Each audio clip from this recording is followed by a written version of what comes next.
মুজিবুজ্জামান আপনার হাতটা বিচ্ছিন্ন করছে মেম্বারের, তার নাম হলো নূর মোহাম্মদ। সুমন শর্মার তার ভাই রাজন আছে, এই রাজন হলো বিশ্ব ক্যাটার। আশপাশে যে মানুষগুলো সব শুনেছে, শুধু ওর দিকটা।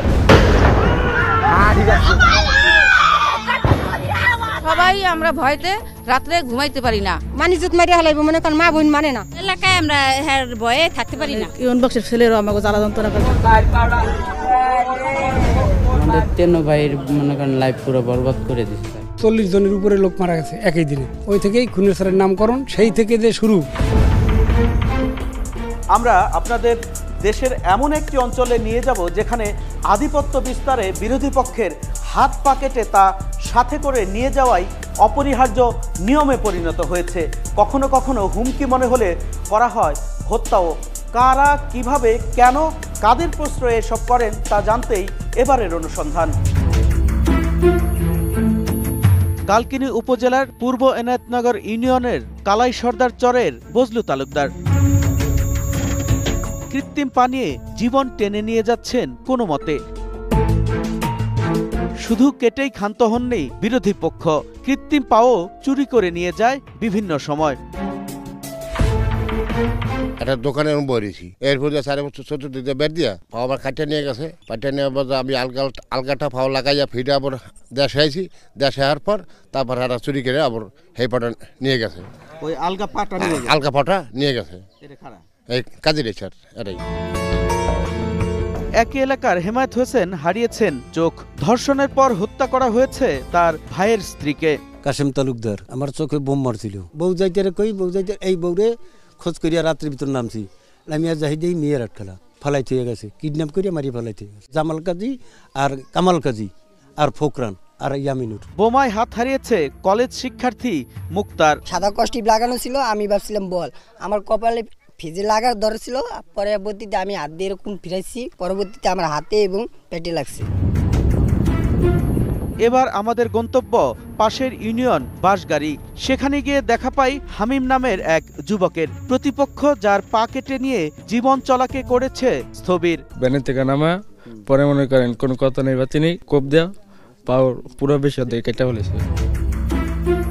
মিলাদের অনুষ্ঠানে গিয়েও রেহাই পাননি আব্দুল বারেক। শত্রুপক্ষ জাগর দিয়ে বোম মারা ধরছে। বোম মারিয়া সব লোকজন এই মিলাদের বাড়ছি বুড়ছি সব গোস্ট চাল ডাইলে সব হালায় থুয়ে দাইছে, আমরাও দাইছি।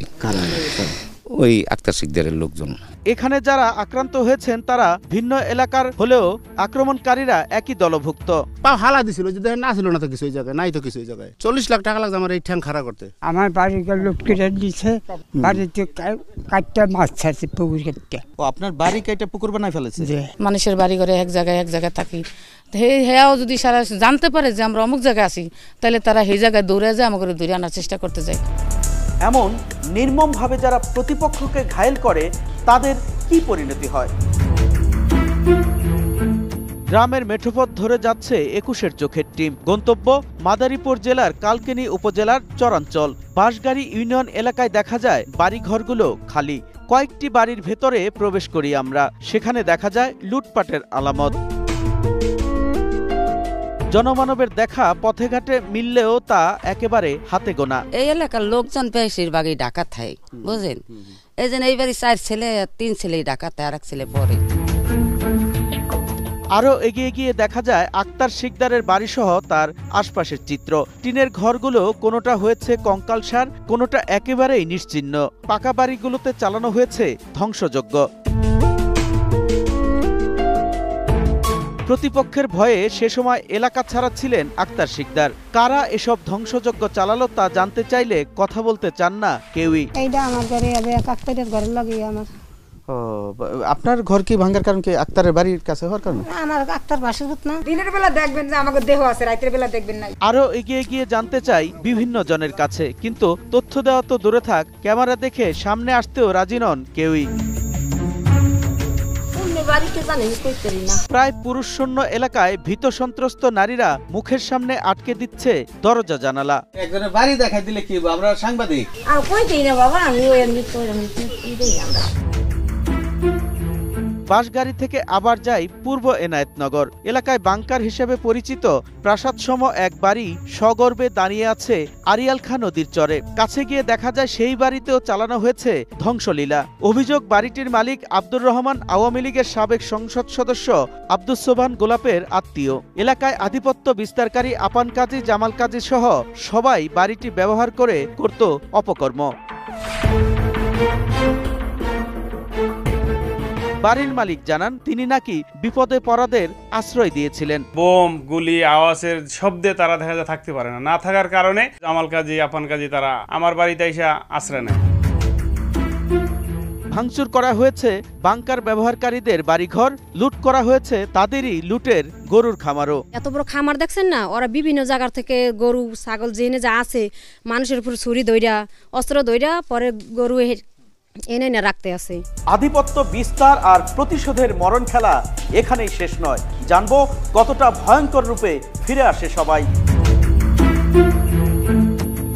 বাড়িঘরে হামলা ও লুট হয় বাসগাড়ির ৮ নম্বর ওয়ার্ড আওয়ামী লীগের সভাপতি ও ইউনিয়ন পরিষদ সদস্য আক্তার শিকদার এলাকায় না থাকলেও পূর্ব এনায়েতনগরের জামাল কাজী সহ যারা তার মিত্র আছেন তাদের সাথে নিয়মিত যোগাযোগ করতে থাকেন। সব প্রস্তুতি নিয়ে নিজ এলাকা ছাড়াও আশপাশের শিকারমঙ্গল, এনায়েতনগর, বাটামারা ইউনিয়ন সহ বিভিন্ন স্থান থেকে ২ থেকে ২৫০ লোক নিয়ে ২৬ ডিসেম্বর গভীর রাতে উপস্থিত হন এলাকায়। তাদের সবার কাছে হাত বোমা সহ নানা ধরনের অস্ত্র। হ্যান্ড মাইকে আইনশৃঙ্খলা বাহিনীর গাড়ির হর্ন বাজিয়ে আর মুহুর্মুহু বোমা ফাটিয়ে জানান দেন তাদের উপস্থিতি। প্রতিপক্ষ কম যান না। দ্রুত বাসগাড়ি ছাড়াও আশপাশের কয়েকটি ইউনিয়নের সব মসজিদে মাইকিং করে জানানো হয় হামলা হয়েছে এলাকায়। এবার চারপাশ থেকে আসতে থাকে তাদের লোকজন। এক পর্যায়ে সেই সংখ্যা ছাড়ায় হাজারে। এবার বিপাকে আক্তার শিকদার ও তার মিত্ররা। তবে দুই পক্ষে ধাওয়া পাল্টা ধাওয়া চলে বেশ কিছুক্ষণ। নিজেদের বাঁচাতে এবার পিছু হটতে থাকে আক্তার শিকদার ও তার দলবল। ২৭ ডিসেম্বর শুক্রবার ভোরে খাসেরহাট এলাকায় ব্রিজের নিচে একটি ঘরে আশ্রয় নেন তিনি। পাশেই আশ্রয় নেয় তার ১৮ বছরের ছেলে মারুফ শিকদার। এবার ধরা পড়ে তার ছেলেকে কুপিয়ে আহত করলে তার চিৎকারে বের হয়ে আসে আক্তার শিকদার। তাকেও কোপানোর পাশাপাশি মাথা থেতলে হত্যা করা হয়। হত্যার পরও তার হাত কেটে নেয় প্রতিপক্ষ। পাশেই হত্যা করা হয় বাসগাড়িরই সিরাজ মৃধা নামে আরো একজনকে।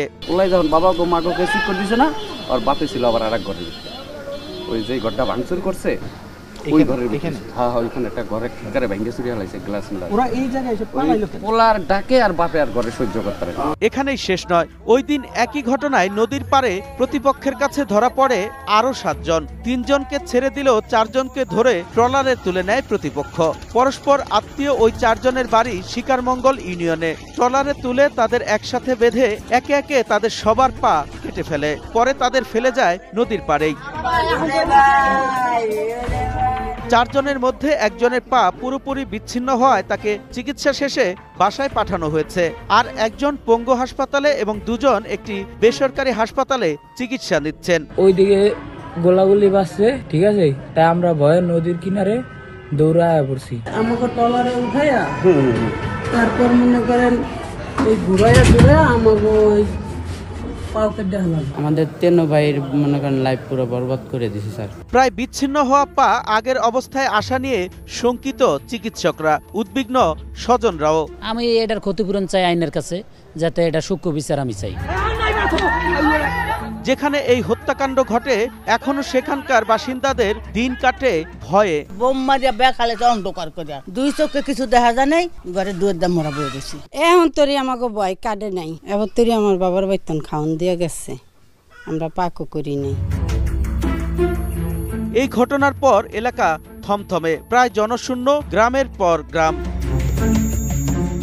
নিরাপত্তার জন্য এলাকায় মোতায়েন করা হয়েছে সেনাবাহিনী সহ বিপুল সংখ্যক আইনশৃঙ্খলা বাহিনীর সদস্য। এরই মধ্যে দায়ের করা হয়েছে একাধিক মামলা। এই ঘটনার প্রেক্ষিতে 2টি মার্ডার মামলা হয়েছে এবং এই মামলাগুলোতে আমরা একটাতে ৬২ জন আসামি এবং আরেকটাতে ৩৪ জন আসামি। আসামিদের অ্যারেস্টের জন্য আমাদের মাননীয় পুলিশ সুপার স্যারের নির্দেশনায় এবং তথ্য প্রযুক্তির মাধ্যমে প্রতিনিয়ত আমরা অভিযান করতেছি। শান্তি ফেরাতে নানা উদ্যোগ নেওয়ার কথা জানান উপজেলা নির্বাহী কর্মকর্তা। ট্রিপল মার্ডারটিকে ইস্যু করে যাতে আর কোনো এলাকায় যাতে আর কোনো ধরনের অপ্রীতিকর ঘটনা না ঘটে, এজন্য আমরা যৌথ পরিকল্পনা উদ্যোগ নেওয়া বাস্তবায়ন করি। নিচ্ছি একটি বিরতি, ফিরে এসেই জানাবো এই অপরাধ জগতের মূল কোথায়।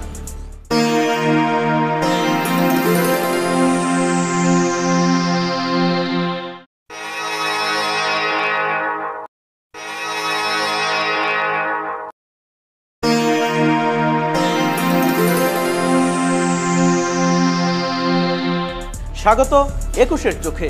যাদের বিরুদ্ধে এই হত্যার অভিযোগ, আমরা তাদের কাছেও যাব, কিন্তু তার আগে জানতে চাই কিভাবে শুরু হলো এই দ্বন্দ্ব সংঘাত, কেন বারবার ছাড় পেয়ে যায় অপরাধীরা। মাদারীপুরের কালকিনি, বরিশালের মুলাদি আর শরীয়তপুরের গোসাইরহাটের সীমানা মিলেছে আড়িয়াল খাঁর চরে। জনশ্রুতি আছে, শত বছর আগে সেখানে চর দখলে তৎকালীন সরকারের বিরুদ্ধে বরিশালের জমিদারের নেতৃত্বে লড়াই করে স্থানীয়রা। সেখানেই নিহত হন প্রায় অর্ধশত। এরপর ওই এলাকার নাম হয় খুনের চর। 40 জনের উপরে লোক মারা গেছে একই দিনে। ওই থেকেই খুনের চরের নামকরণ, সেই থেকে যে শুরু, আজ পর্যন্ত সেই চর দখল নিয়ে মারামারি চলতেই আছে। খুনের চরের বাসিন্দারা জানান কিভাবে আধিপত্যবাদীরা দাপট দেখান। আমাদের ফ্যামিলির 7-8 জন, আমার চাচা সেকান্দার তালুকদার, কাঞ্চন তালুকদার, হেমাত তালুকদার, বজলু তালুকদার, আমার চাচতো ভাই মাসুদ তালুকদার, ছোট ভাই ফয়সাল, আমার বকনিপুত্র মিরুজ খা, নাজমুল খা, তাদেরকে পুরা মানুষের রক্ত কাটতে দিছে। আমরা প্রতিবাদ করি না এবং সত্যি নেই।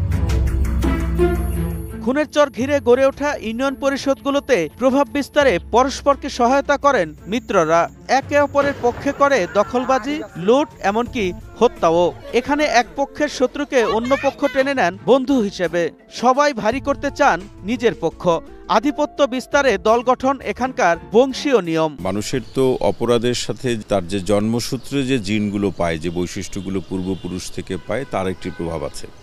আর এর সাথে আমরা যেটি দেখছি যে পরিবেশগত প্রভাব, যেটাকে আমরা জিওজিন বলছি। 3 জেলার সীমানা জটিলতায় সহজেই আইনশৃঙ্খলা বাহিনীকে ফাঁকি দিতে পারে অপরাধীরা। আইনশৃঙ্খলা বাহিনীও সুযোগ পান অজুহাত দেখানোর। আমি এখন এই মুহূর্তে অবস্থান করছি বরিশাল জেলায়। এই 2 কদম এগোলেই এখন কিন্তু আমি মাদারীপুরের কালকিনিতে। এই 2 জেলার সীমান্ত দেখানোর যে কারণ, সেটি হচ্ছে যে এই এলাকাটি মূলত অপরাধ প্রবণ এলাকা। মাদারীপুরের লোকজন বরিশালে গিয়ে কোনো অপরাধ করে দ্রুত চলে আসে, তখন বরিশালের পুলিশ তখন কোনো অ্যাকশন নিতে পারে না। আবার বরিশালের লোকজন যখন মাদারীপুরে অপরাধ করে আবার বরিশালের এই সীমানা দিয়ে ঢুকে যায়, তখন কিন্তু মাদারীপুরের পুলিশও তখন কোনো অ্যাকশন নিতে পারে না। আর এই সুযোগকে কাজে লাগিয়ে এখানে কিন্তু অপরাধ প্রবণতা বাড়ছে। এই সীমানা জটিলতায় গড়ে উঠেছে বোমা তৈরির বিভিন্ন স্পট। এজন্য এসব এলাকায় সংঘাত সংঘর্ষে ব্যবহার হয় বিপুল পরিমাণ বোমা। প্রতিরোধ করতে গেলে বিভিন্ন সময় পুলিশের উপরও হামলা করে অপরাধীরা। এখানে বছরের পর বছর ধরে চলা দ্বন্দ্ব সংঘাতে যারা জড়ায়, তারা ক্ষমতাসীনদের কাছে আশ্রয় নেয়, আর ক্ষমতাসীনরাও স্বার্থ হাসিলে ব্যবহার করে তাদের। কেউ প্রভাব বিস্তারের চেষ্টা করেছেন ভোটের হিসাব রাজনীতির প্রশ্নে, আবার কেউ এখান থেকে ফায়দা নেওয়ার চেষ্টা করেছেন।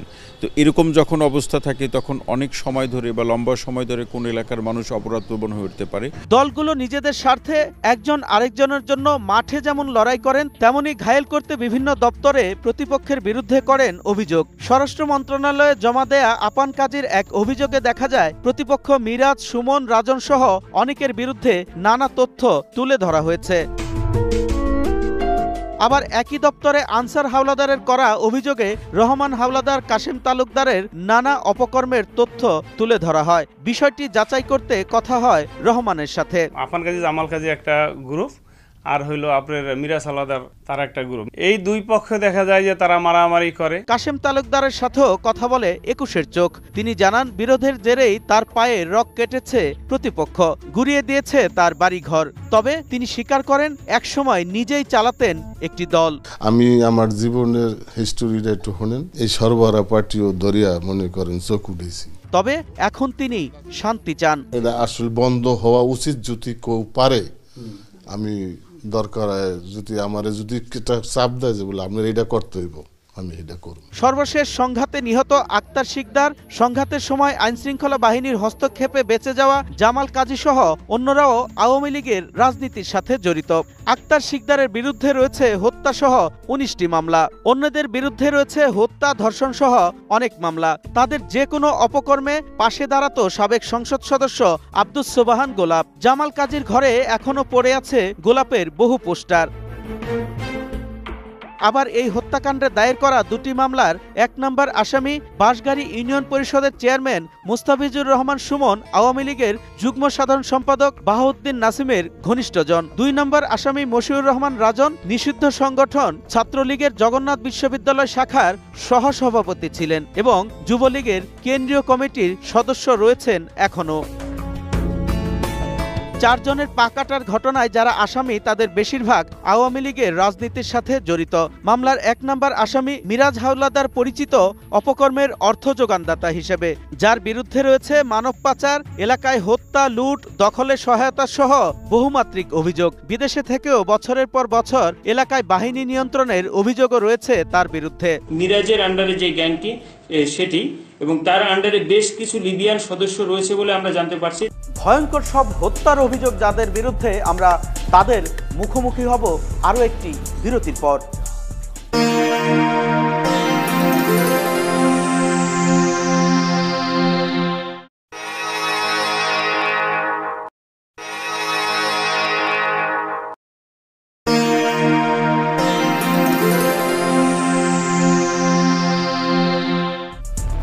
আবারও স্বাগত 21-এর চোখে।